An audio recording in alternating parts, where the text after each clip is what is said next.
মসজিদে ইফতার খোলার জন্য খেজুর দেয়, কিছু ফ্রুটস দেয়, পানি দেয়, মিল্ক, তারপরে মাঝে মাঝে জুসও দেয়। এরপরে আমরা মাগরিবের নামাজ পড়ি, তারপরে রাতের ডিনার দেয়া হয়।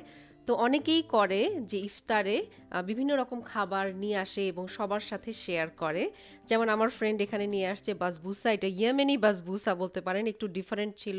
অনেক রকমের নাটস ছিল, পিনাটস, তারপরে ওয়াটারমেলন সিডস। আর এখানে আমি মেপল সিরাপ ড্রিজেল করছি। এই বাসবুসাটা নাকি ওরা এরকম মেপল সিরাপ দিয়ে খায়। ময়েস্ট ছিল কেকটা ভিতরে, কারণ এই যে সিরাপ ড্রিজেল করেছি। আর একটু ডিফারেন্ট ছিল, একটু হলুদ হলুদ ফ্লেভার আসছিল।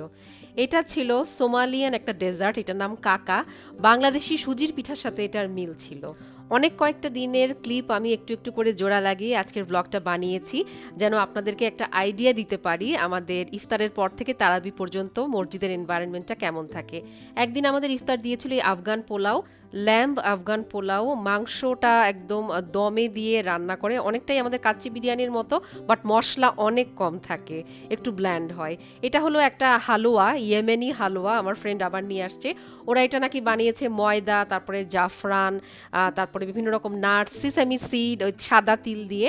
তো খালি খালিও নাকি ওরা খায় হালুয়ার মতো করে, আবার এইভাবে বিস্কিটের ভিতরে দিয়ে স্যান্ডউইচ বিস্কিট বলে এটাকে, এভাবেও নাকি খায়। খুবই ফেমাস নাকি ডেজার্ট এটা, একটু গরম করে ওরা দুধ বা চায়ের সাথে খায়। আমার জন্য ওই এত বড় ডিশ নিয়ে আসছে, আমি সবার সাথে শেয়ার করেছি। অ্যান্ড আসলেই মানে খুবই একটা লাইট সুইট, ভালো লাগছিল মানে বিস্কিটটা খেতে।